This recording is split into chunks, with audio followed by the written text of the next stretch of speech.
This is a fantastic question, and this came off of an older video I did about the tragic passing of Miss Jackie last year following a mommy makeover.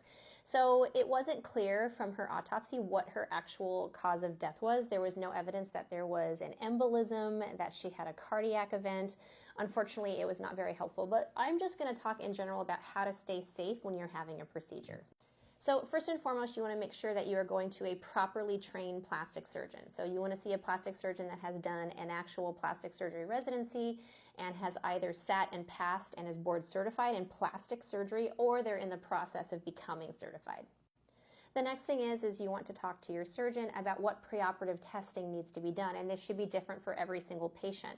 So when you are having surgery, we want to make sure that all of your body systems that will be not only stressed but be processing the anesthetic medicines are functioning properly. So depending on your age and health problems, we will require different testing from you. Lab tests, EKGs, sometimes x-rays, sometimes you'll even have to go have consultations with a variety of specialists to make sure that your body is optimized for anesthesia and surgery. The next thing is, where are you having your surgery? I think it's very important to have surgery, especially big procedures like Miss Jackie had, at an accredited surgery center or in a hospital. So you want to make sure that the place you're having your procedure is doing everything right, and the best way to do that is if a third party is making sure they're doing everything right. The next thing is the person providing anesthesia. So I work with only physician anesthesiologists in my practice. As an outpatient in the hospital, they occasionally have CRNAs that have a supervising physician anesthesiologist. I feel very strongly that the care team model or a physician on their own is the safest thing. I know there's independent practice states, and I'll have people in my comments. That is not my preference as a surgeon. And if you have a CRNA who's doing your anesthesia, I think it's important to ask them who is their backup.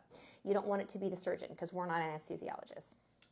Your next question about tissue removed with lipo is a fantastic question to ask. So in general, we don't want to remove too much.